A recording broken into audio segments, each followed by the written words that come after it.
시청자 여러분 안녕하십니까. 신통방통 윤태현입니다. 검찰이 어제 김용 민주연구원 부원장을 구속 기소했습니다. 공소장에 어떤 내용이 있을지 한번 살펴보도록 하겠습니다. 신문 보겠습니다. 이재명 측근 3인방 김만배의 428억 원을 받기로 했다는 조선일보의 보도가 실렸습니다. 김용 부원장이 8억여 원의 정치자금 수수 혐의로 구속 기소가 됐죠.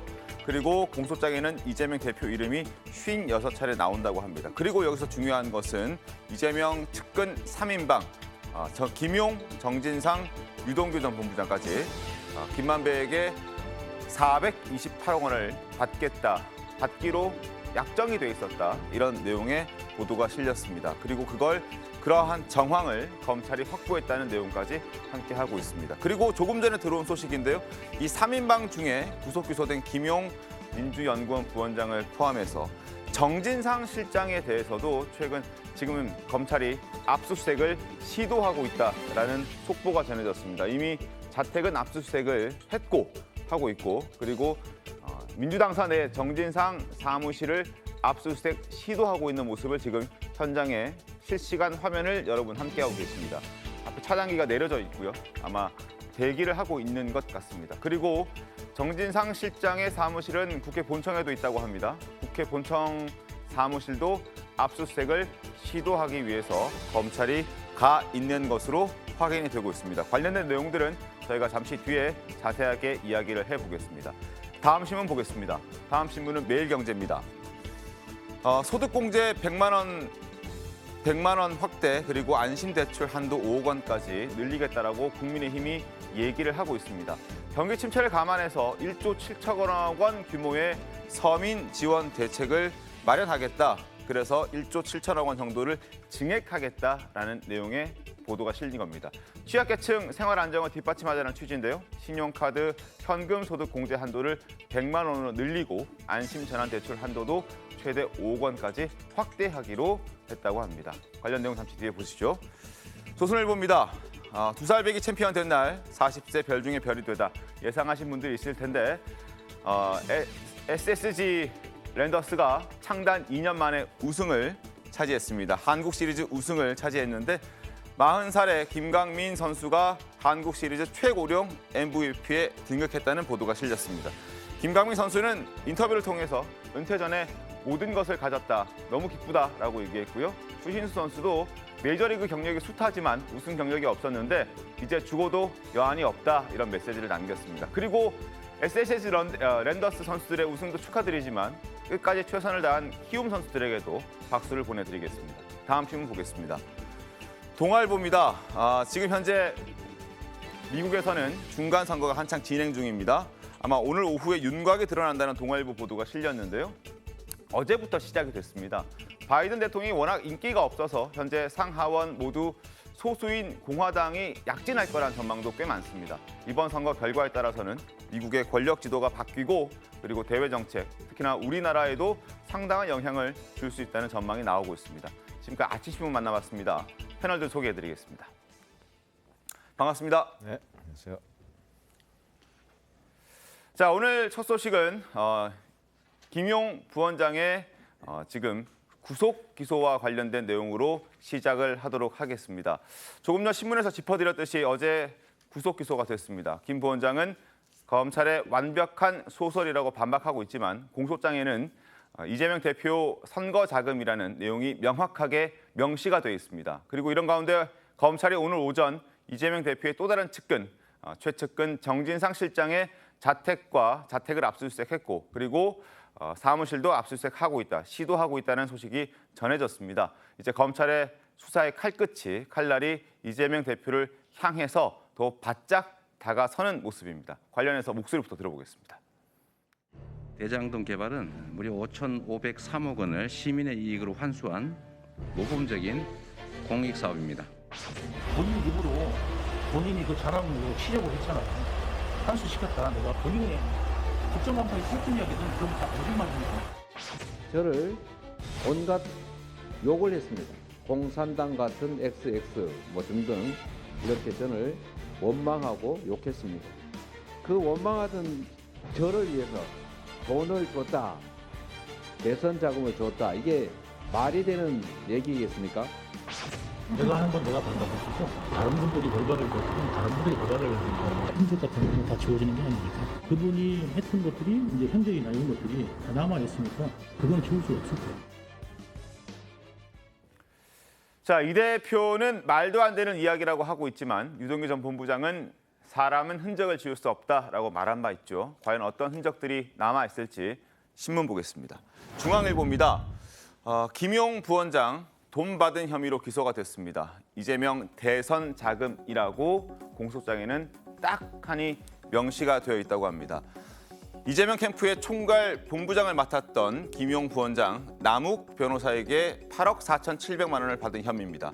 검찰은 유동규, 정민영도 공범으로 기소를 했습니다. 물론 김용 부원장은 소설을 쓰고 있다라면서 반발하고 있습니다.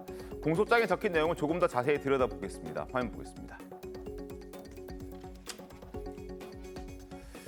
김용 부원장이 이재명 당시 후보의 20대 대통령 선거 경선 준비를 위해서 돈을 수수했다. 불법 대선 자금 수수 혐의 구속 기소.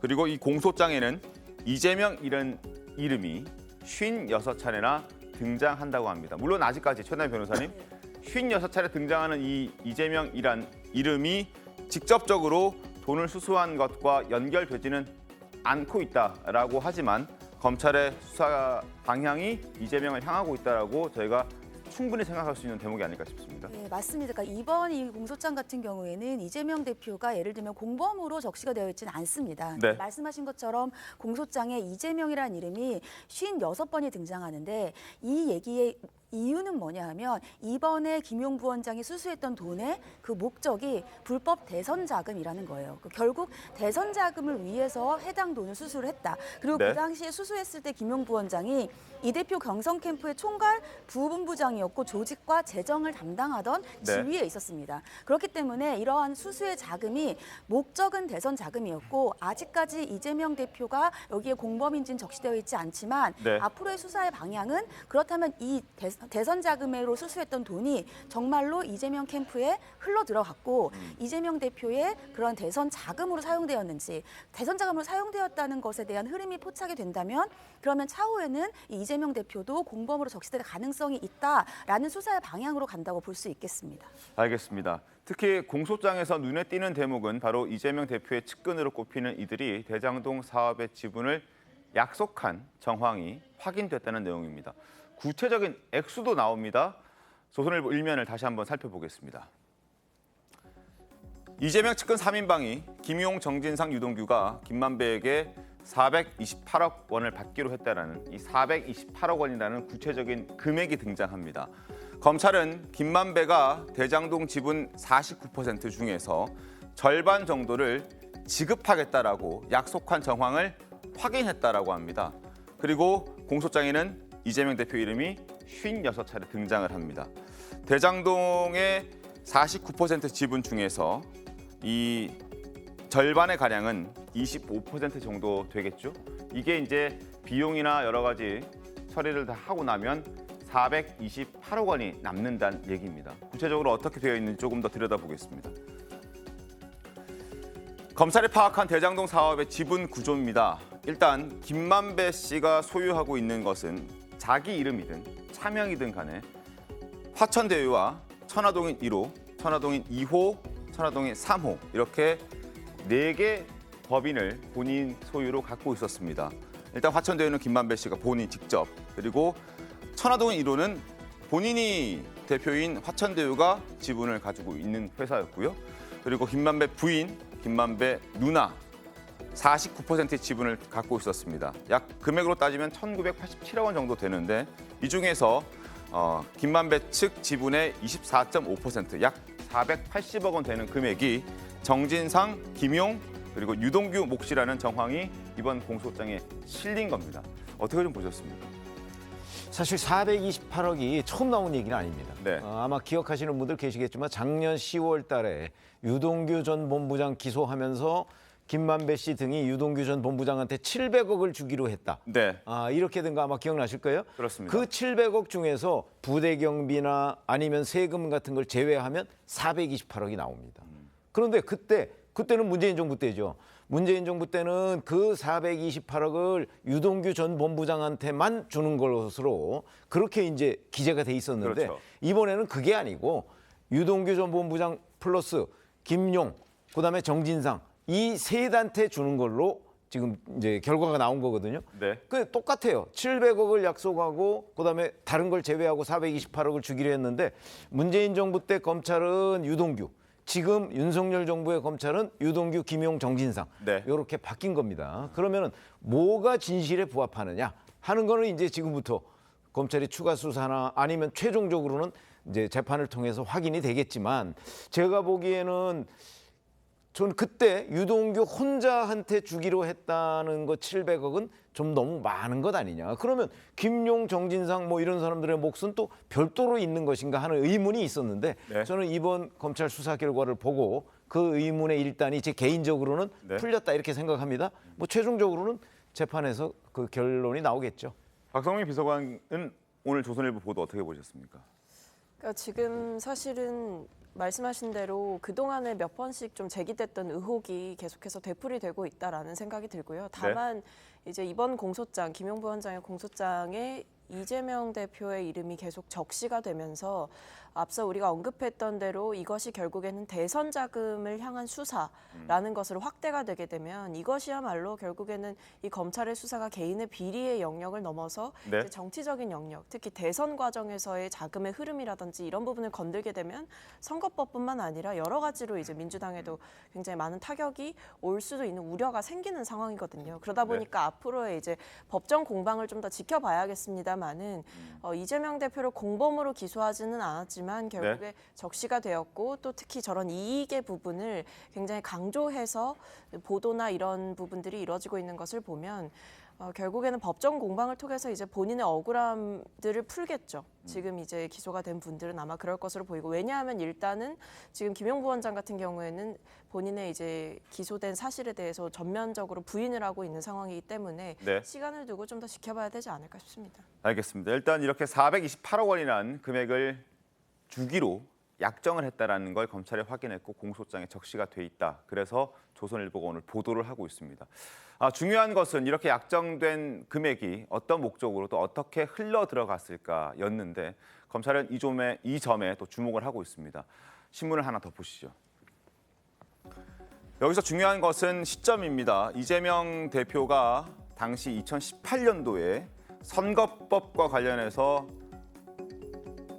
이제 기소가 됐고 그리고 2020년에 대법원에 파기환송이 있었습니다. 그 직후에 김용 부원장이 대장동 일당에게 약속한 돈을 달라라고 했다는 겁니다. 이제 선거를 뛸 수 있는 몸이 됐고 선거를 할 수 있는 상황이 됐기 때문에 약속했던 428억 원을 이제는 내달라라고 얘기를 한 겁니다. 그 부분에서 아마 검찰은 대선 경선 자금으로 이 금액이 쓰였을 수 있다라고 판단을 하고 있고 그 방향으로 수사를 하고 있는 것 같습니다. 그리고 검찰은 김용 부원장이 선거 때마다 자금을 담당했던 그 역할에도 주목을 하고 있고 논란이 됐던 그 절반은 그분의 것이라는 녹취도 이번을 통해서 조금 더 가까워졌다라는 평가가 나오고 있습니다.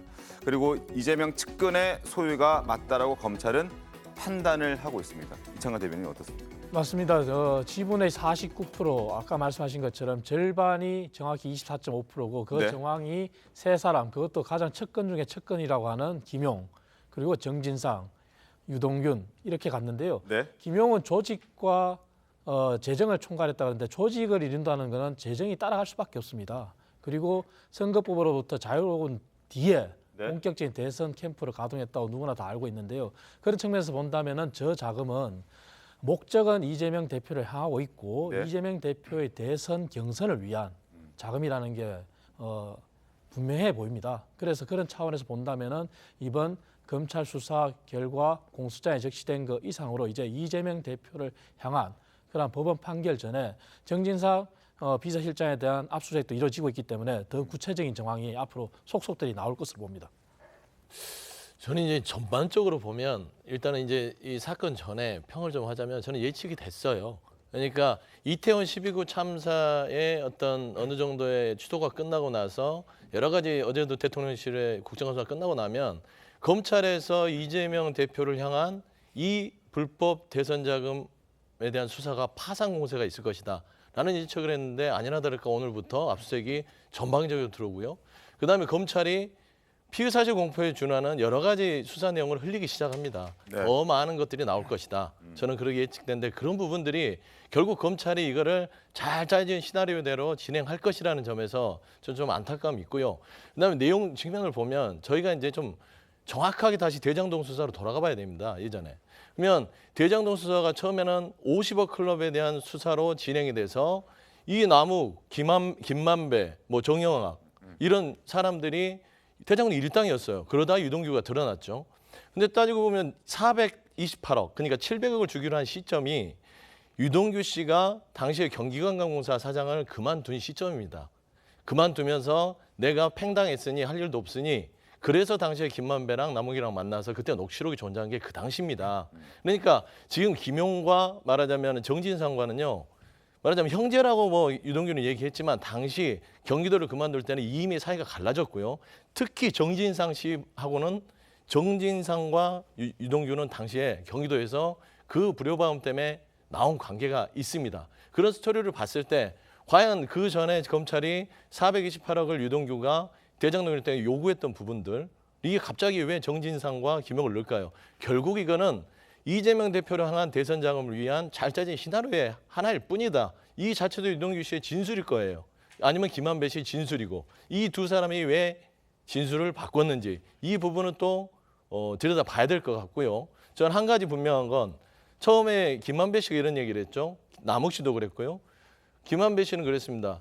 당시 윤석열 후보는 내 말 한마디면 죽는다. 이런 얘기가 했어요. 녹취록에. 그다음에 남욱 씨도 그랬어요. 귀국하자마자 이재명 시장이라는 사람은 12번 찔러도 끄떡도 안 한다. 정말 못 살겠다. 그리고 김만배 씨도 그랬죠. 재판 과정에서 1,100억 원을 더 가져왔거든요. 4,400억 빼고 당시에 재판장에서 김만배 씨가 욕을 합니다. 이재명 시장한테 당신 공산당 빨갱이냐. 그런 정도의 사이였는데 이게 이렇게까지 흘러서 화기애애하게 대선 자금이 오간다. 이거는 도저히 납득할 수 없는 시나리오다라는 말씀드립니다. 알겠습니다. 일단 뭐 이런 주장들, 여러 주장들이 지금 혼재돼 있고 엇갈리는 그런 상황입니다. 검찰은 공소장에 적시를 했고, 뭐 이것 또한 검찰의 주장이겠죠. 이 근거를 가지고 이제 법정에서 다툼이 벌어질 텐데 그 법원의 판단을 저희가 한번 기다려 보겠습니다. 그리고 이재명 대표, 김용 부원장에 대해서 분신과도 같은 사람이라고 강조해 왔습니다.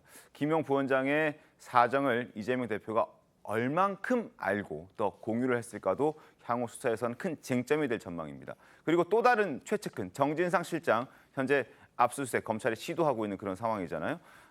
최근 이 대표가 과거 두 사람에 대해서 측근이었음을 인정하는 발언들이 꽤나 있습니다. 그 목소리를 일단 듣고 정진상 실장의 압수수색 상황으로 이야기를 이어가겠습니다.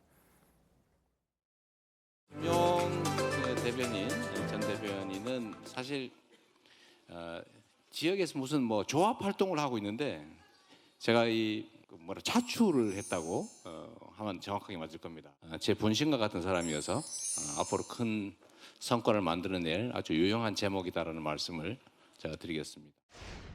경기도청에 좌진상 우동규라는 말이 많이 돌아다니고 있습니다. 지사님 이 말씀 들어보셨습니까? 제가 정말 가까이 하는 참모는 동규 이렇게 표현되는 사람은 아닙니다. 미안하지만. 네, 이분은 측근이라고 말씀하신 적 있으시죠? 그럼요. 자, 조금 전 정진상 실장 검찰이 압수수색 시도하고 있습니다. 자택은 압수수색에 들어간 것 같고요. 당사와 국회 본청에 있는 정진상 실장의 사무실은 아직 압수수색을 시작하지 못한 것 같습니다. 여전히 검찰과 대치 중인 그런 상황입니다. 자, 관련해서 저희가 신문을 좀 보여드리면서 당사 상황도 좀 짚어드리도록 하겠습니다. 화면 함께 하시죠. 중앙일보입니다. 자, 검찰은 정진상 수사도 속도를 내고 있습니다. 왜냐? 김용, 유동규와 형제처럼 지냈던 사이이기 때문입니다. 정진상 실장은 유동규에게 금품을 수수한 의혹을 받고 있죠. 한 1억 원 정도 되는 것으로 알려져 있습니다. 성남FC 후원금 관련해서도 의혹을 받고 있습니다. 출국 금지된 상태입니다. 정진상 실장은 한 푼 받은 적이 없다라고 부인을 하고 있지만 이것 또한 좀 지켜봐야 하는 그런 상황입니다. 일단 최악의 경우에는 정진상 실장도 신병 확보를 위해서 검찰이 강제력을 동원할 가능성도 배제할 수는 없다는 얘기가 나옵니다. 최단희 변호사님, 이 부분에 대해서 어떻게 보십니까? 네, 지금 이 현재 정진상 실장의 사무실 등의 압수수색이 진행되고 있다라고 속보가 오고 있는데요. 네. 지금 이 이유는 이 유 전 본부장이 정 실장에게 2014년도에 5천만 원 그리고 2019년, 2020년에도 수천만 원씩 건넸다. 그래서 지금 검찰은 뇌물수수로 보고 있습니다. 네. 근데 이제 뇌물수수라고 하는 것은 뇌물이 되려면은 직무상 어떤 관련과 돼서 다른 사람에게 이익을 주는 어떤 행동을 해야 되는데 그 어떠한 이익을 주는 행동이 있었는지가 아직은 이제 알려지진 않았지만 그것이 예를 들면 대장동 개발이라든지 아니면은 그것이 또 연결되어서 선거 자금과도 관련될 수 있기 때문에 지금 검찰은 보고 있는 것 같고요. 네. 현재는 뇌물수수 혐의의 적용이 어렵지 않을 것이라고 이제 자신하고 있는 것과 같은 이제 언론 보도들이 나오고 있습니다.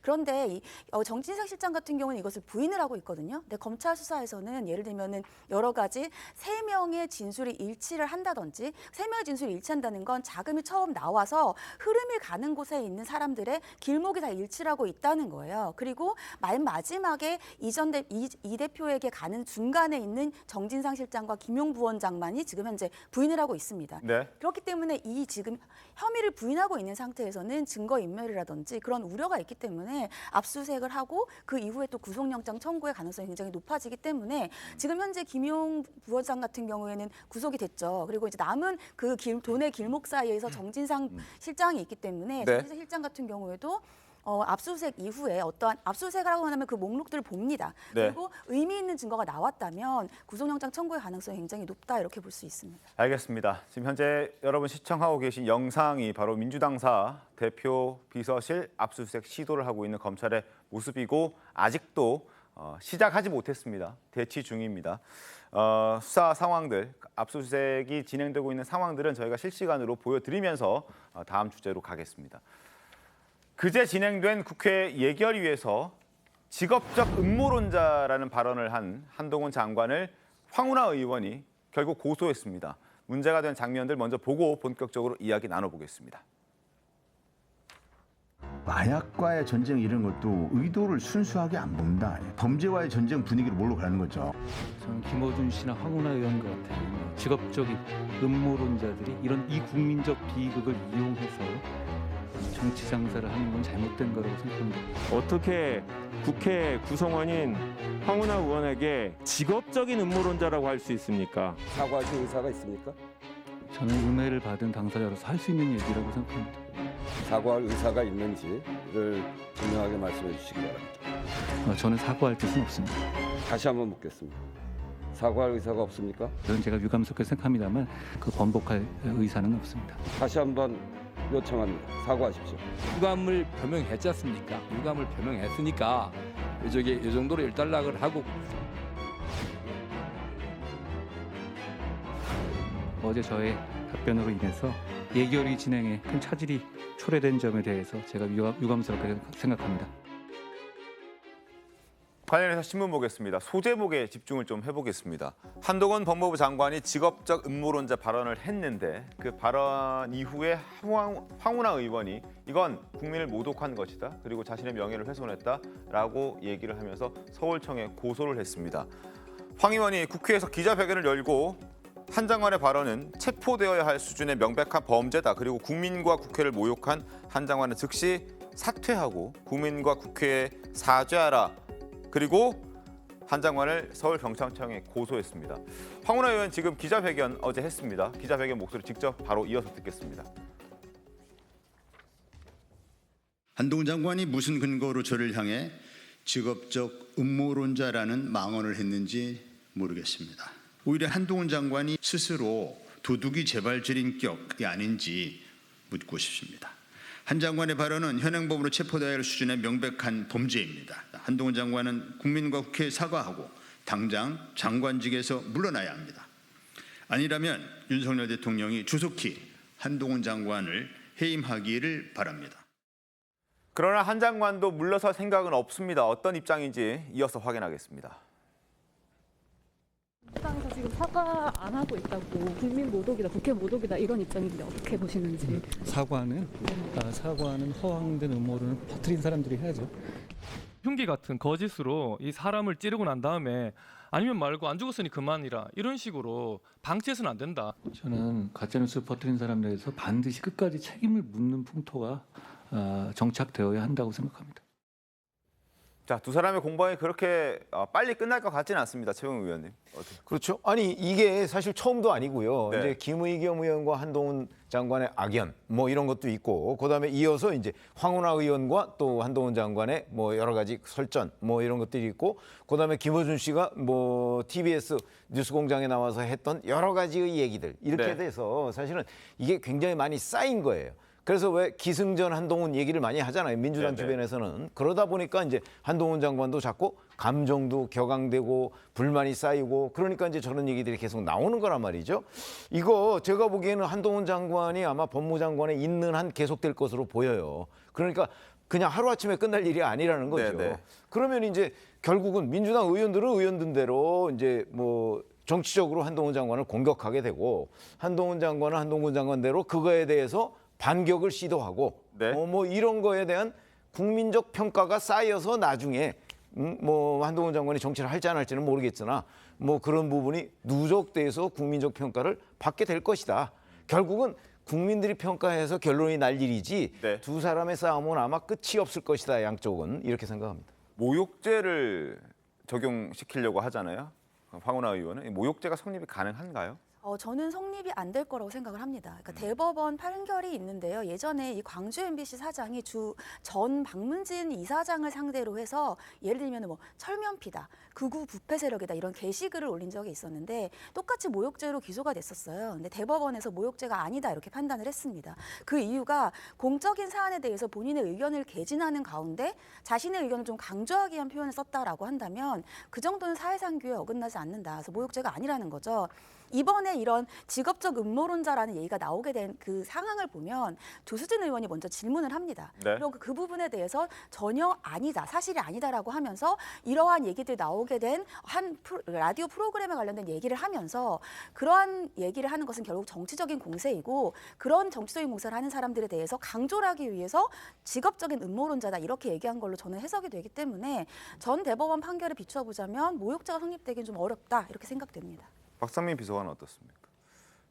저도 뭐 지켜봐야 알겠지만은 결국에는 이 사안이 뭐 법적으로 책임 공방으로 가기보다는 아마 정치적인 공방으로 책임 소재를 물을 가능성이 더 높아 보입니다. 이제 한동훈 장관 같은 경우에는 이제 법적으로 모욕죄에 해당이 되느냐 안 되느냐를 떠나서 이제 국무위원이 입법부의 구성원이 이제 국회의원에게 네. 과연 저런 발언을 굉장히 상당히 수위가 센 발언이거든요. 그리고 사실 황운하 의원이 저 자리에서 그런 이야기를 하지도 않았습니다. 저 자리에 없었습니다. 예결위 회의장에. 그럼에도 불구하고 굳이 자리에 없는 의원의 이제 이야기를 꺼낸 것이 맞느냐라는 비판도 있는 것이고요. 그리고 국무위원이 국회의원을 향해서 저런 발언을 하는 것이 결국에 국회의원이 가지고 있는 그 선출직의 의미, 국민을 대리한다는 의미에서 좀 입법부를 모욕한 것이 아니냐라는 비판도 제기가 되고 있는 것이거든요. 그렇기 때문에 이 부분은 오히려 법적으로 문제를 삼기보다는 아마 정치적으로 이제 한동훈 장관의 발언이나 행동이 너무 지나치고 개인적인 감정이 섞인 행동이 아니냐라는 비판을 받는 양상으로 가지 않을까 싶습니다. 알겠습니다. 일단 시작은 김어준 씨 방송에 출연한 황운하 의원이 한 건 맞지만 그 대응에 있어서 적절치 못했던 발언이었다라는 지적도 없진 않습니다. 상황을 좀 지켜보고 한동훈 법무부 장관이 장관직에 유지하는 한 아마 좀 계속 당분간 이어지지 않을까 싶은데, 관련해서 저희가 좀 더 준비한 내용들이 있습니다. 일단 마약 단속 때문에 참사를 막지 못했다라는 그 주장, 민주당 의원들이 꽤나 많이 하고 있죠. 이 지적이 어제도 이어졌습니다. 그 모습 보겠습니다. 마약 수사보다 또 그 이상 중요한 게 국민과 시민의 생명과 안전이라고 생각합니다.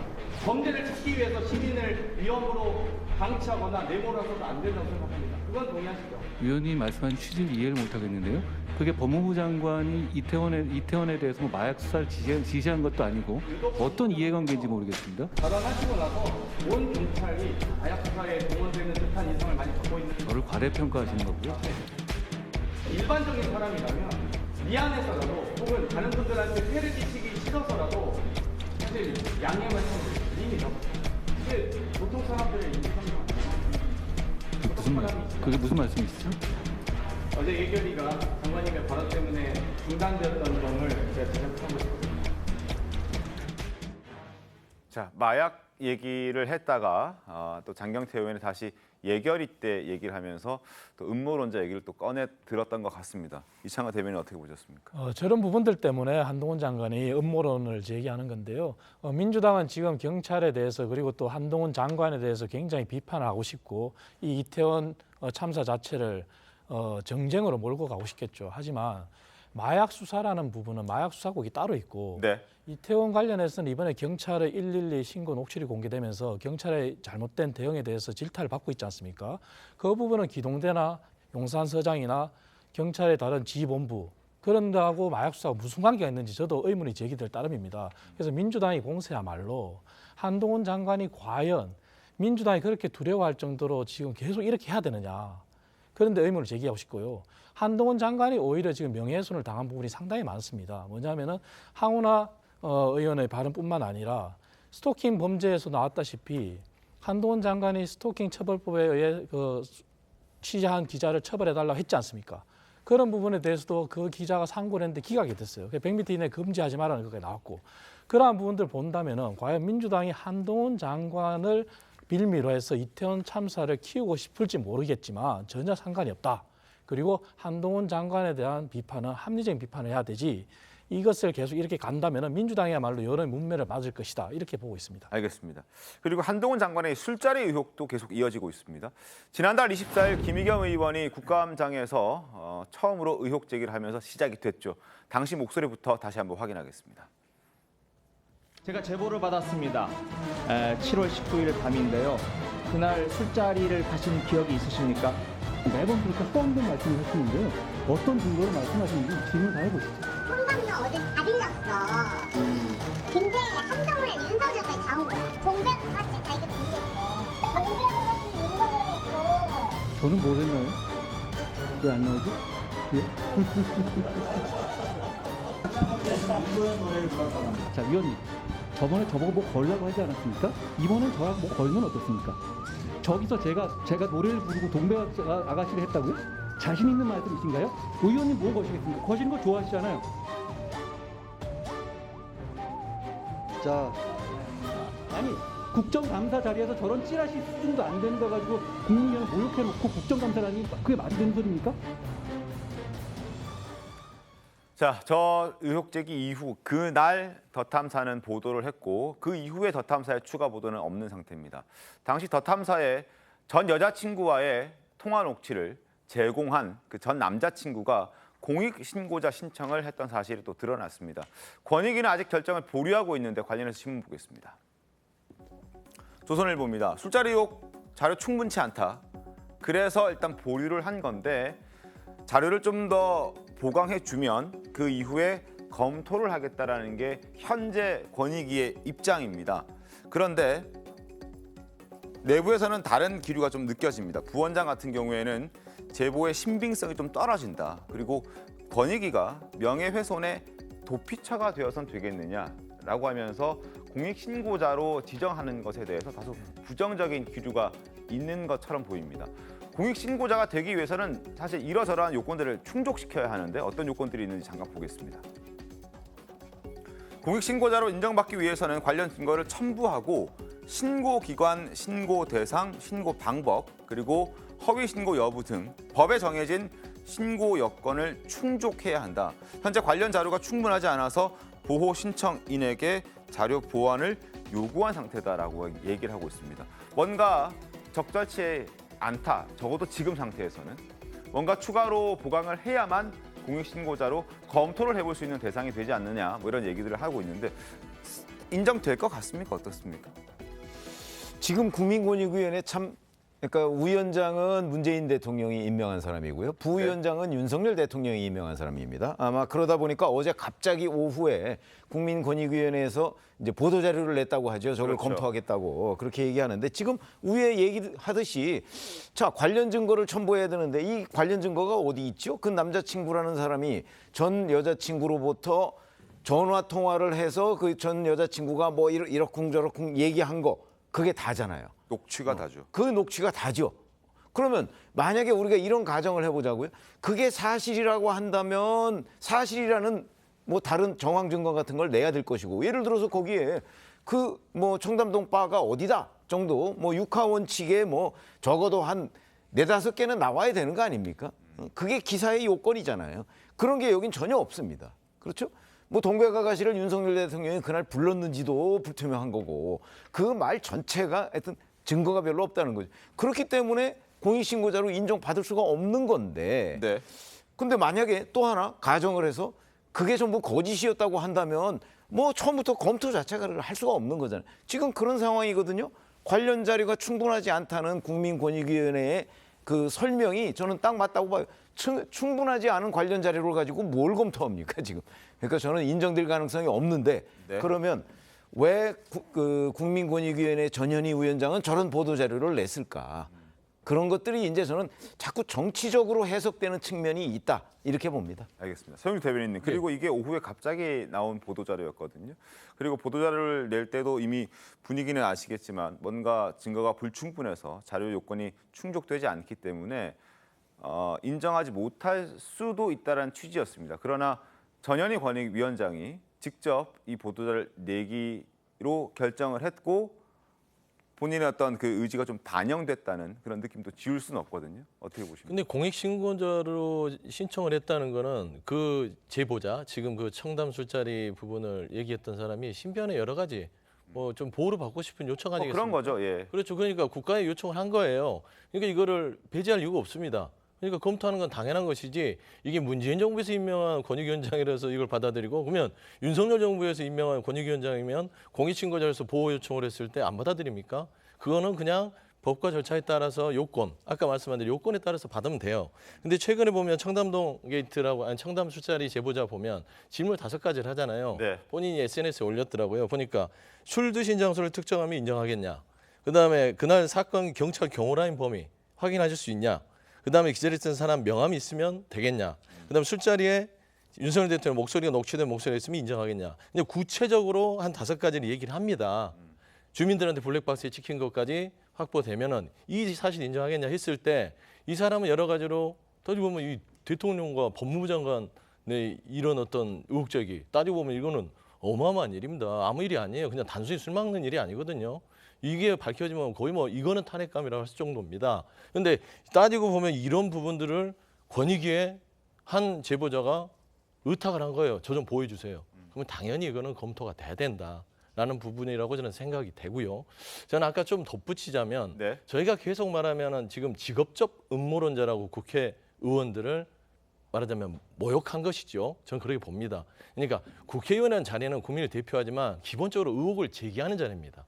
그러니까 음모론을 얘기하는 것은 반대로 얘기하면 의혹을 제기하는 자리예요. 근데 그거를 가지고 당신들 의혹 제기하지 말고 예산만 보고 정책만 얘기해라고 하는 것이 과연 국무위원으로서 적절한지라는 부분에 대해서는 한번 한동훈 장관께서 좀 살펴봐야 될 이유가 있다. 좀 그런 말씀을 드려요. 알겠습니다. 뭐 국회의원이 당연히 뭐 충분히 의혹 제기할 수 있고 또 어떤 국민들의 목소리를 충분히 경청할 수 있는 그런 자리이기는 맞는데, 그럼에도 불구하고 뭔가 의혹 제기를 하기 위해서는 그를 뒷받침할 수 있는 근거를 좀 확인하고 난 다음에 의혹 제기를 하는 게 더 옳지 않을까 하는 생각을 해보고, 그리고 이번 공익신고자와 관련해서 지금 뭐 서영주 대변인께서 말씀해 주셨듯이 그 전 남자친구 제보자가 SNS에 글을 올리면서 이러저러한 5가지 정도의 뭐 물음을 던졌습니다. 그러나 그의 글을 대변한다고 나선 정철승 변호사 같은 경우에는 일단 윤 대통령이나 한동훈 법무부 장관이 대응하지 않으면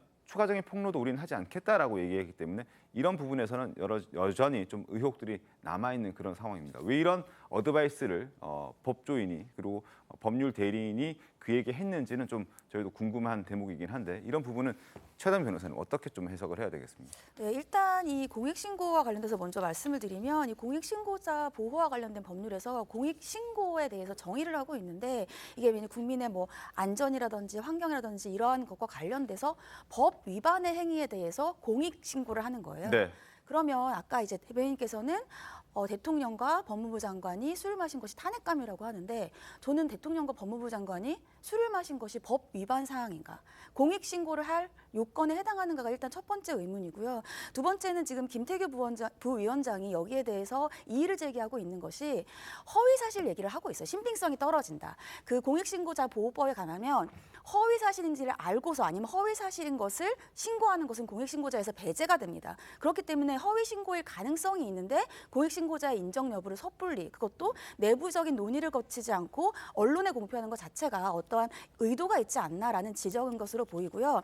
그리고 말씀하신 것처럼 지금 그 첼리스트의 남자친구, 전 남자친구라고 이제 제보를 했던 사람의 얘기에 따르면 5가지의 이유를 들고 있습니다. 근데 보통은 우리가 상대방이 어떤 의혹을 제기할 때에는 증거는 의혹을 제기하는 측에서 제시를 하죠. 근데 말씀하신 것처럼 난 증거가 있는데 어디까지 있는지는 말할 수 없어요. 근데 변호사가 얘기하기로 더 이상 상대방 쪽에서 이의를 제기하지 않으면 우리도 아무것도 하지 않겠어라고 한다면 그러면 처음부터 그 의혹을 왜 제기를 한 것이며 공익신고자의 요건에 전 부합하지 않는다고 보는데 공익신고자 신청은 왜 한 것이며 그리고 전현희 위원장 같은 경우에는 아직 내부적인 검토 단계입니다. 법에서는 공익신고자가 된 이후에도 비밀 보장을 하도록 되어 있거든요. 원칙적으로는 본인이 동의하지 않으면. 그런데 아직은 공익신고자도 아닌 검토 과정에서 먼저 이걸 공개를 해요. 이러한 모든 것들을 무리를 해가면서까지 하는 이유에 대해서 저는 김태규 부원장이 여기에 대해서 지적을 했다 이렇게 생각을 합니다. 알겠습니다. 이 사건을 가지고 저는 3가지 측면을 봐야 된다고 생각합니다. 첫 번째는 전현희 위원장이 이것을 언론에 공개한 사항을 주목해야 되는데요. 왜냐하면 이 사실 여부가 아직 정확히 나타나지도 않았고 김의겸 의원조차도 국회의원으로서 당연히 의혹 제기를 할 수가 있죠. 할 수가 있는데 본인 2번에 걸쳐 의혹 제기를 하면서도 본인이 궁색에 몰리는 그런 논거를 제시하지 못했단 말이죠. 그런 상황에서 이 사실을 전현희 위원장이 언론에 흘린 것은 언론의 힘을 빌려서 이것을 오히려 역설적으로 더 보호하거나 더 이슈를 키우려고 하는 의도가 아니냐. 그야말로 정치적인 의도가 있지 않느냐 그렇게 보는 거고요. 두 번째 사안 부분은 대통령의 경호를 운운하고 그러한 질문 중에 핵심이 대통령 경호입니다. 과연 그게 사실이었다면은 근데 국민들이 그 사실 여부를 알기 전에 대통령 경호를 얘기하고 대통령의 동선을 얘기하고 하는 순간 이것은 국민들한테 잘못하면은 자칫 대통령이 정말 간 거 아니야 이런 인식, 잘못된 오인을 하게 됩니다. 그야말로 이러한 질문들은 정말 해서는 안 될 것이고 대통령이 설사 갔었다면 이 경호 자체만으로도 숨길 수가 없습니다. 그렇기 때문에 이건 불가능한 사실인 거고요. 세 번째 부분은 보호받아야 될 공익신고자라면 정말 보호받아야 되지만 이번 일이 보호받지 못하는 허위사실이라는 부분이라면 허위사실에 대한 부분은 명백하게 가려서 이건 처벌해야 됩니다. 알겠습니다. 전현희 위원장, 일단 전 민주당 의원이기 때문에 과연 이번 일에 있어서 어느 정도 역할을 했는지 그리고 본인이 지금 권익위를 통해서 밝히기에는 이번 사안에 대해서는 관여하지 않겠다라고 얘기를 하고 있는데 과연 보도자를 내는 과정에서 내부 검토 중이었던 사안을 내부의 어떤 논의도 없이 보도자료를 왜 냈는지에 대한 부분도 좀 해명이 필요할 것 같다는 생각이 듭니다. 그리고 이 술자리 의혹과 관련해서 한동훈 법무부 장관과 윤석열 대통령은 절대 사실이 아니다, 가짜 뉴스다라고 주장을 하고 있죠. 그들의 목소리도 한번 듣겠습니다. 제가 저 자리에 있거나 뭐 제가 저 비슷한 자리에 있거나 저 금방 밑으로 하는 있었으면 저는 못 걸겠습니다. 저 자리에 제가 왜 저분은 시민이었다고 생각하십니까? 없습니다. 근거를 제시하기 위해서 제가 있었다는 한동훈 장관과 함께 이른바 청담동 술자리에 계셨다는 주장이 제기되는 상황 떳떳하면 다른 질문 없으십니까? 그런 저급하고 유치한 가짜 뉴스 이제 선동은 국민을 무시하는 거니까 솔직히 말해서 입에 담기도 대통령 입에서 그런 부분에 대한 언급이 나온다는 자체도 국격에 관계되는 문제 아니겠습니까? 자, 그리고 어제 국회에서는 대통령실 국감이 있었습니다. 이 자리에서도 김대기 대통령 비서실장이 관련된 입장을 밝혔습니다. 어떤 얘기인지 듣고 이야기 좀 이어가겠습니다. 윤석열 대통령 청담동 술자리 의혹 점점 커지고 있다는 것 들어봤습니까? 그 신문에서 보고 가짜 뉴스 그거는 전혀 근거 없는 이야기로 국회에서도 여러 번 한동훈 장관이 말을 했고 그러니까 위치 확인도 못했잖아요. 그러니까 어느 술집인지. 그러니까 그날 당일 윤석열 대통령의 일정을 공개할 수 있어요? 거기 안 가셨어요. 공개를 할 수 있습니까 없습니까? 그 아마 사무실에 계신 걸로 아는데. 자, 김대기 비서실장은 사무실에 있었던 걸로 알고 있다. 거기에 안 갔다라고 얘기를 하지만 강특구 의원은 공개할 수 있느냐 그러면 이렇게 반박을 합니다. 어떻습니까? 뭔가 김대기 실장의 말을 그대로 믿어야 하는 건지 아니면은 근거를 제시해. 아니 저는 김대기 실장의 말을 그대로 믿기도 쉽지는 않죠. 그냥 하나의 주장일 뿐입니다. 왜냐하면 이 일이 그 7월 20일 새벽 1시부터 3시 요거 아닙니까? 지금 더 탐사에서 주장하는 게. 그러면 7월 20일 새벽 1시까지 윤석열 대통령이 사무실에 근무했을까? 뭐 전 그거는 좀 의문이에요. 그것도. 그러나 이제 더 의문은 사실은 대통령이 7월 20일 새벽 1시에 대통령실에 있었느냐 청담동 술자리에 갔느냐는 걸 그냥 자기네들이 아무 근거 없이 뭐 저 어디 유튜브에서 한번 의혹 제기해놓고 그거 아니라는 증거를 내라. 이거는 말이 안 되죠. 그러니까 자기네들 의혹을 제기했으면 어느 시기에 몇 시에 갔다는 그 근거를 자기네들이 내야 되는 거 아닌가요? 그거를 그냥 툭 던져놓고 대통령실이 안 갔다는 거 증명해라? 이건 얘기가 안 되는 거죠. 그 기본 요건이 갖춰지지 않은 문제 제기였다. 이렇게 생각합니다. 박성 비서관님. 아니 뭐 저도 김대기 비서실장이 이제 지금 국감장에서 이제 얘기를 어쨌든 의혹 공세에 대해서 좀 차단을 하기 위해서 일정 정도 저런 발언을 한 것으로 보여요. 뭐 사무실에 계셨다라고 하는데 그러기에는 너무 시간이 늦었기 때문에 과연 타당한 그 답변이었냐라는 생각은 들면서도 동시에 이제 대통령의 일정을 공개할 수 있냐라고 질의하는 국회의원의 질문이 저는 그렇게 잘못됐다고 보지는 않습니다. 왜냐하면 애초에 사실은 이것을 문제 제기한 측에서 좀 증거가 부족하게 문제 제기를 한 것은 저도 동의를 합니다만 사실은 이 이야기가 계속해서 커지는 것은 어떻게 보면 1차적으로 대통령실에서도 저급한 선동이다, 가짜뉴스다라고 이제 입장을 1차적으로 종결시켰기 때문에 그 뒤에 이야기가 더 이상 전개되지 않으면서 의혹 제기만 늘어나고 있는 상황이라고 보이거든요. 저는 뭐 아까 이제 우리가 공익신고자로 검토할 수 있느냐라는 그 제보자분에 대해서도 그분이 이제 공개하고 싶은 증거가 있다면 저는 일정 부분 공개하셔야 된다고 생각합니다. 이 정도 상황에서는 사실 공개되지 않는 사실을 바탕으로 계속 논박이 이어지는 것은 생산적이지도 않고 대통령실에서도 만약에 이 이슈를 정말 차단하고 싶고 제대로 된 해명을 하고 싶었다면 대통령이 그날 있었던 장소는 이곳이다 정도는 이미 지나간 일정이기 때문에 대답해 줄 수 있는 부분이 아닌가라는 생각도 듭니다. 알겠습니다. 계속해서 상황을 좀 지켜보겠고요. 다음 이슈 가겠습니다. 다음 이슈는 문재인 전 대통령이 키우던 풍산개입니다. 문 전 대통령이 풍산개 2마리를 반환한 것을 두고 정치권이 연일 시끄럽습니다. 신문 함께 보시죠. 조선일보입니다. 문 전 대통령 반환 결정. 다음 날 바로 풍산개를 바로 내보냈습니다. 정부 관계자는 2마리를 인도받았다라고 얘기를 하고 있고요. 현재 검진을 하고 있습니다. 그리고 위탁기관에 어디에 보낼지 모르겠지만 일단 보내질 것이다라고 얘기를 합니다. 과거 이제 여기서 논란이 되는 것은 시행령 개정에 대한 부분입니다. 과연 이 시행령 개정에 대한 부분이 이게 금전과 관련이 있는 것인지 아니면은 또 다른 무언가가 관련이 있는 것인지 이 부분을 저희가 좀 따져봐야 되는데 어제 대통령실 국감에서도 이 얘기가 좀 등장을 했습니다. 그 목소리를 좀 듣고 이야기를 이어가겠습니다. 그리고 실장님, 풍산개 문제와 관련해서도 답변 똑바로 하세요. 제가 문재인 대통령이 사료값이 아깝다고 반환하겠다고 하는 겁니까? 제가 그렇게 말했습니까? 얼버무리지 말고 똑바로 얘기하세요. 제가 그렇게 말했습니까? 그 분야에 대해서 그렇게 말을 안 했잖아요. 그 분야에 대해서 전문가가 아니어서 말 못한다 이렇게 얘기하지 않았습니까?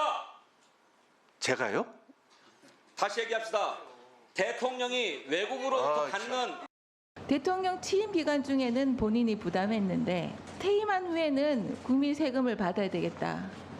이렇게 하시는 것에 대해서 실장님 어떻게 생각하십니까?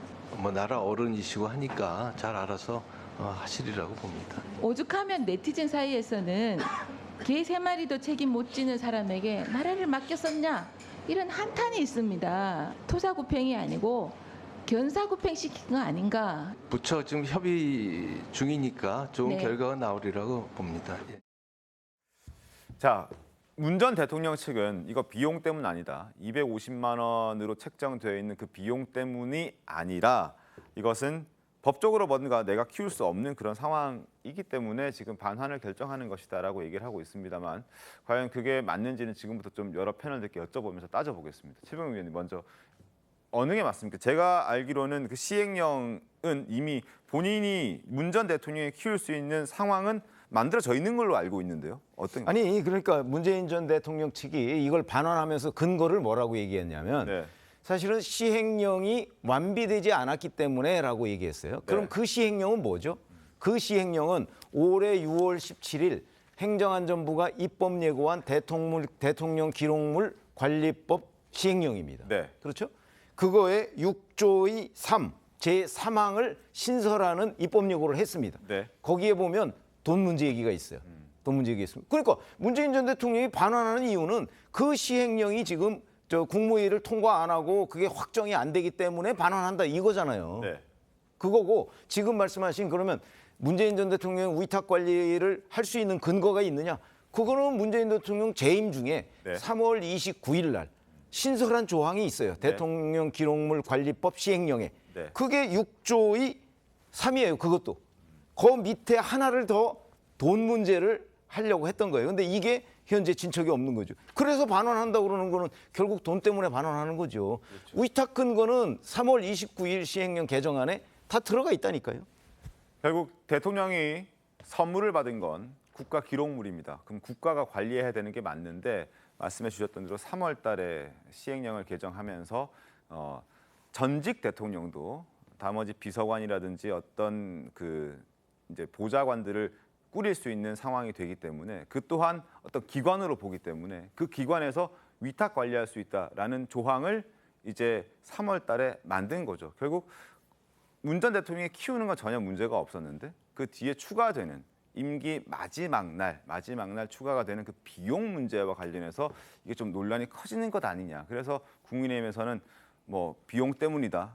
민주당은 절대 그건 아니다. 이렇게 맞서고 있는 상황인데 소영 대변인께도 한번 여쭤보고. 그러니까 이게 상식에서 출발하면 되는데 국민의힘 쪽이나 지금 정부 쪽에서는 지금 이태원 12구 참사 이런 책임 부분에서 뭔가 시선을 돌리고 싶은지 갑자기 풍랑계 얘기를 해요.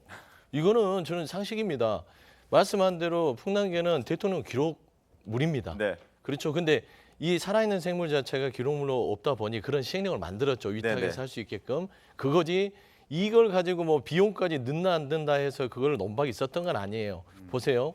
그러면은 문재인 대통령의 기관이라 본다 하더라도 그러면 대통령 기록물을 가지고 말하자면 풍랑계를 키웁니다. 네. 근데 법적 근거가 비용이 추가가 안 되면 개인 돈으로 써요. 보세요. 국가재산을 제가 마음대로 가져와서 국가의 예산으로 국가재산은 관리가 돼야 되니 법적으로 그렇게 돼 있잖아요. 근데 국가재산인데 돈은 개인 돈을 내요. 그거는 형평이 맞지 않잖아요. 그러게 되면은 결국에는 좀 더 따지고 보면 대통령 기록물법 위반이 됩니다. 그렇지 않겠습니까? 뭐 상식적으로 이렇게 생각을 하면 옳지. 만약에 지금 말하자면은 이관을 해서 보냈잖아요, 지금. 네. 그러면 법적 완비를 정비한 뒤에 그러면 그런 뒤에 위탁 기관을 문재인 전 대통령을 하든 아니면 다른 기관을 하든 하면 맞지. 무슨 돈 문제 때문에 전 대통령이 이 말하자면 이 풍산계를 네. 뭐 이렇게 보낸 것처럼 야박하게 한 것처럼 이런 이미지를 씌운다는 게 상식에 맞지 않습니다. 결국에는 국가 재산에 대한 명확한 국가 재산은 국가 예산으로 그냥 그 자체로 이해하면 되는 거예요. 알겠습니다. 아니 우리가 팩트 체크는 좀 해야 된다고 봅니다. 자, 이태원 참사 와중에 왜 갑자기 풍산계 얘기가 나왔느냐? 이거 윤석열 정부가 꺼낸 거 아닙니다. 문재인 전 대통령 측이 갑자기 이걸 반환하겠다고 얘기를 했기 때문에 문제가 불거진 거예요. 이태원 참사 와중에. 그걸 바로잡아야 될 것이고. 자, 그다음에 국가기록물이기 때문에 위탁 관리했을 때 국가 돈이 들어가야 된다. 그거 아닙니다. 김대중 대통령이 옛날에 김정일 국방위원장한테 받은 풍산계 그때 있었어요. 네, 네. 서울대공원에 위탁 관리했잖아요. 그때 서울대공원에다가 국가예산 주지 않았습니다. 그런데 뭐가 지금과 다른가요? 그때 똑같죠? 법이 없었어요. 아니, 확인해 보시면 아는데 김대중 그때 대통령 줬다니까요. 근데 그때 비용 안 줬어요. 근데 지금 문재인 전 대통령 달라고 하는 거잖아요. 이것도 팩트 체크할게요. 대통령 기록물 관리법이 김대중 대통령 시절에는 없었습니다.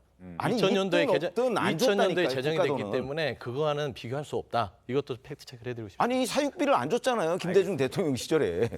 따져보겠습니다만 저기 기사에도 있다시피 김대중 대통령 시절에 대통령 기록물에 관한 법률이 없었다고 손치더라도 이명박 대통령 시절에 받은 동물도 서울대공원에 갔습니다. 그리고 이번에 문재인 대통령 때 개정하려고 했던 시행령을 정확히 보면은 필요한 물품 및 비용을 지원할 수 있다로 되어 있습니다. 네. 이것만 보더라도 만약에 그러면 이렇게 되묻고 싶어요. 비용을 지원을 안 했을 경우에도 그럼 내보내겠느냐? 저는 그걸 묻고 싶어요. 그래서 이번에 사태는 문재인 대통령 측에서 먼저 언론에 공개를 했고 반환을 했고 이 비용 문제가 명백함이 드러난 것이 법령에도 지원할 수 있다는데 만약 지원의 시행이 통과됐어요. 됐는데 안 했다면 그때 그럼 어떻게 행동했을까? 그때는 그때 가서 제가 좀 아니, 그런 걸 묻고 싶어요. 저는 여기다 딱 하나만 더 붙이면 네. 그러면 대통령 기록물에서 해제를 해주시고 그때 가서도 문재인 대통령께서 이걸 못 받겠다면 금전 문제가 맞을 거예요. 근데 대통령 기록물로 돼 있기 때문에 이거는 법적인 영역에서 국가의 재산은 국가의 비용으로 한다라는 그런 원칙이다. 자꾸 이걸 250만 원 아까 전직 대통령이 무슨 꼼꼼스럽다는 식으로 뭔가 하려는 그런 의도가 있어서 제가 그런 말씀을 드리는 겁니다. 알겠습니다. 어쨌든 뭐 이게 금전적인 문제였든 아니었든 간에 문 전 대통령이 풍산계를 반환하겠다라는 그런 움직임에 여론은 썩 좋진 않습니다. 화면 보겠습니다. 자, 우희종 서울대 수의학과 교수입니다.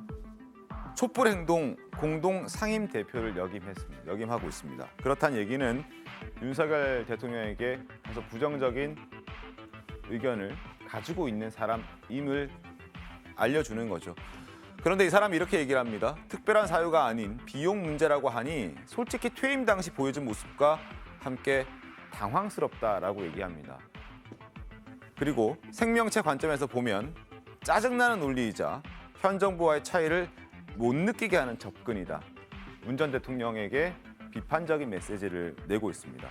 그리고 풍산계 반환을 두고 이렇게 논란이 지속되는 이유는 또 여러 가지가 있겠지만 과거에도 여러 가지 논란들이 있었지만 이 반려견이라는 차원에서 사실 개는 사람들의 정을 나누면서 사는 동물이기도 하지 않습니까? 만약에 개가 쫓겨나서 트라우마라도 생긴다면 그리고 그게 꽤 오랫동안 지속이 된다면 개의 마음은 또 어떨까 하는 차원에서도 우리가 좀 걱정스러운 대목이 있습니다. 그리고 이런 취지에서 윤석열 대통령도 당선인 시절에 문 전 대통령과 함께 오래 생활을 했으니 문 전 대통령이 키우는 게 더 낫겠다라고 얘기한 적이 있습니다. 관련 영상 보겠습니다. 장관님, 우리 북한으로부터 받은 강아지 있잖아요. 아, 지금 청와대에 있대요? 분양을 많이 했다고 그러는 것 같던데. 강아지는 아무리 정상간 뭐 해서 받았다 해도 키우던 주인이 계속 키워야지 주인이 바뀌면은 강아지는 좀 일반 물건하고 다르죠. 그거는 뭐 나는 오히려 키우던 주인이 계속 키우는 게 맞지 않나 싶은데. 아주 하시면 뭐 저한테 주신 다음 내가 잘 키우고 정을 자기한테 많이 쏟은 주인이 계속 기르게 하는 것이 그게 오히려 그 선물의 취지에 맞는 거 아니겠어요? 그래서 이러한 만평도 실렸습니다. 개는 우울하다라는 만평입니다. 일단 개 입장에서는 주인과 떨어지고 싶지 않아 할 수 있지 않겠습니까? 오랫동안 함께했고 4년 넘는 시간을 문 전 대통령과 김정숙 전 여사와 함께했는데 과연 뭐 비용 때문인지 아닌지는 저희가 좀 더 따져보겠지만 그 돈 때문이라면 더더욱이 이 개는 더 우울할 테고 그리고 그래서 이제 외로운 밤에 혼자 울고 외로운 밤에 혼자 이 울고 있는 그런 모습까지 한국 중앙일보는 논평으로 만평으로 이렇게 설명을 하고 있습니다. 어찌됐든 건강 상태가 궁금합니다. 어떻게 잘 지냈는지 좀 여쭤보겠습니다. 최다인 변호사님, 개들은 어떻습니까? 네, 일단 이제 병원에 가서 건강검진을 받고 이 건강검진이 끝나면은 새로운 위탁시설로 이전될 거라고 합니다. 그래서 네. 새로운 위탁시설이 아직 정해지지는 않았는데 앞서서 신문에서 보신 것처럼 이제까지의 관례를 본다면 뭐 서울대공원이나 이런 곳 동물원에 위탁될 가능성이 높다라고 합니다. 그러니까 국가 기록물이지만 동물 식물인 경우에는 국가 이 기록관에서 얘네들을 키울 수 없기 때문인데 앞서서 말씀하신 것처럼 이 동물과 관련되어서 전문가들 같은 경우에는 이렇게 반려견으로 살던 동물이 원래 본인의 주인과 떨어지는 경우에는 유기견과 같은 그러한 심각한 그러한 정신적인 스트레스를 받는다고 해요. 그래서 전문가들 같은 경우에는 굉장히 뭐 예를 들면 전 정부와 현 정부의 충돌이라든지 여러 가지 문제 때문에 이런 것들이 오히려 이러한 사람들의 다툼이 강아지라든지 동물들에게 전가되는 것이 아닌가, 그래서 굉장히 안타까운 마음도 드러내기도 합니다. 알겠습니다. 개와 소통이 가능하다면 개의 의견도 한번 들어보고 싶은데 그러진 못할 것 같습니다. 자, 다음 이슈 보겠습니다. 어제 대통령실 국감에서는 이태원 참사와 관련해서 또 민주당의 거센 공세가 있었습니다. 입에 담기 힘든 그런 민망한 발언들도 터져 나왔습니다. 기사 보겠습니다. 골목에 몰아넣고 떼죽음. 야권의 한 의원이 얘기했습니다. 그리고 윤 정부를 신군부에 빗댔습니다. 광주 양민 학살처럼이라는 발언도 논란이 됐습니다. 대통령실에서는 슬픔에 선동하고 있다, 슬픔을 선동에 이용하고 있다라고 얘기를 하고 있죠. 해당 발언을 한 의원은 민주당 양경숙 의원입니다. 직접 들어보시죠. 젊은 국민들이 떼죽음을 당하는 현장에는 국가도, 정부도, 행정도, 경찰도, 해당 구청도 그야말로 아무것도 존재하지 않았습니다. 도대체 이게 나랍니까? 도대체 그들은 어디에 있었습니까? 80년 신군부가 군대를 동원해서 광주에서 양민을 학살한 것처럼 박근혜 정부는 수학여행 가던 수백 명의 학생들을 세월호에서 수장시키더니 윤석열 정부는 이태원에서 젊은이들을 사지에 좁은 골목에 몰아넣고 떼죽음을 당하게 만들었습니다. 결국 국민의 안전을 책임지는 대통령이 책임져야 하는 거 아닙니까? 그것까지 연결시키시는 거는 좀 그렇죠. 네, 공포탄이라도 쏴서 기를 내던지 비상 사이렌을 울리던지 156명의 청년들을 살렸어야지 왜 못 살렸습니까? 어떻게 도심 한복판에서 떼죽음과 몰살을 그냥 방치할 수 있단 말입니까? 저도 그 점이 지금 제일 갑갑하고 비통하고 그래서 지금 수사를 하고 있는 거 아니겠습니까? 자, 어떻게 들으셨습니까? 박성미 비서관께서 먼저 좀 말씀 좀 해주시죠. 아니, 뭐 표현이 조금 거칠기는 하신데요. 네. 아무래도 이번 참사가 굉장히 많은 분들이 희생되신 일이었기 때문에 그런 뭐 분노가 좀 담겨서 아무래도 좀 감정적인 이야기도 좀 섞인 게 아닌가 싶습니다. 근데 뭐 대통령실에서 사실 뭐 신군부라는 표현을 문제 삼거나 뭐 그 의원의 질의에 대해서 일부 문장을 문제 삼기보다는 결국에는 지금 국회의원 한 명이 질의하고 있는 것은 이번 참사에서 정부의 역할과 행정의 역할이 굉장히 부족했다라는 이 부분을 짚고 있는 것이기 때문에 저는 그 본질에 좀 더 충실해서 겸허하게 들으셨으면 하는 바람입니다. 알겠습니다. 방송 보시는 시청자 여러분께서도 한번 판단해 보셨으면 좋겠습니다. 적절한 표현인지는 직접 판단해 보셨으면 좋겠습니다. 그리고 민주당 일각에서 나온 또 다른 주장이 있습니다. 희생자 명단을 공개해야 한다라는 주장입니다. 논란이 되고 있죠. 영상 보겠습니다. 왜 우리 국민이 이 희생자들이 누구인지를 몰라야 합니까? 왜 정부는 유족을 접촉해서 희생자의 명단을 공개하고 영정을 공개해서 국민적인 애도와 추모를 받게 하겠다라고 하는 동의를 구하지 않습니까? 대통령이 빈소들 방문 몇 군데를 하시고 국가가 제대로 지켜드리지 못해 죄송하다고 아니 그러셨고 그래서 왜 국민은 국민의 생명과 몰라야 되냐고요? 안전을 왜 영정을 공개 못하고 왜 희생자 명단을 공개 못합니까? 저희가 몇 군데를 접촉을 했습니다마는 유족들이 공개 원하지 않는 데들이 있었습니다. 다 접촉했습니까? 그거 다 접촉했는지 제가 확인을 해볼게요. 희생자 명단을 공개해야 되느냐 말아야 되느냐, 뭐 2차 피해 있는 것 아니냐, 또 다른 슬픔을 자극하는 것 아니냐, 이런 지적들도 꽤 있는데 어떻습니까? 사실 이태원 참사가 나고 나서 일부 이제 인터넷 공간에서 왜 거기에 놀러 갔느냐 뭐 이런 비판들이 있었어요. 네네. 그런 것들 때문인지는 몰라도 지금 유족들의 상당수는, 물론 전수조사한 거는 뭐 있는지 없는지 모르겠습니다만은 상당수는 이 명단을 공개하는 걸 원치 않아요. 이게 이제 세월호랑 다른 점은, 세월호의 경우에는 유족들 상당수가 자발적으로 명단도 공개하고 추모 공간을 만들기를 원했어요. 네. 그게 다른 점이에요. 그러니까 유족들이 원하지 않는 명단 공개를 정부에서 결정한다? 이거는 2차 가해죠. 그래서 지금 안 하고 있는데 민주당은 하자는 거 아니에요. 그럼 민주당이 뭐 접촉을 해서 하든가 뭐 하면은 혹시 어떻게 될지 모르겠습니다. 알겠습니다. 그리고 또 하나 논란 마지막으로 짚어봅니다. 지금 사진 보시죠? 사진 보이시죠? 김은혜 수석과 홍보수석과 그리고 강승규 사회수석, 시민사회수석이 어제 국감장 가서 서로 메모로 대화를 한 부분이 포착이 돼서 논란이 되고 있습니다. 웃기고 있네라는 발언이 적혀 있습니다. 어떤 내용인지 저희가 간략하게 사진을 보여드렸고 영상으로 좀 더 구체적으로 만나보겠습니다.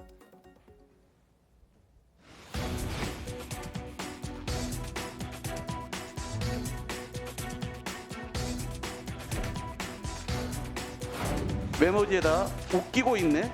이게 진짜 웃기고 있는 자리입니까?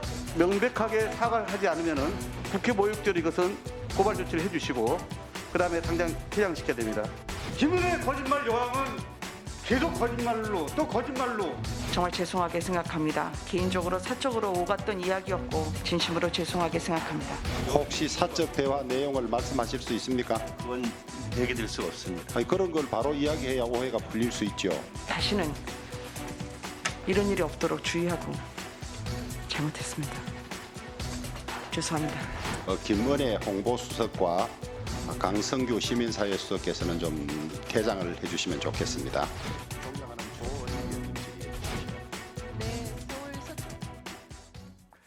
자, 국감장에서 국무수석, 대통령실 관계자들이 저런 태도를 보였습니다. 어떻게 좀 보셨습니까? 그냥 있는 그대로입니다. 사진 그대로. 본인들이 누구를 대상으로 웃기고 있냐 하는지 모르지만 지금 국회와 국민들의 이 이태원 참사에 대하는 정부의 태도가 저 정도 수준입니다.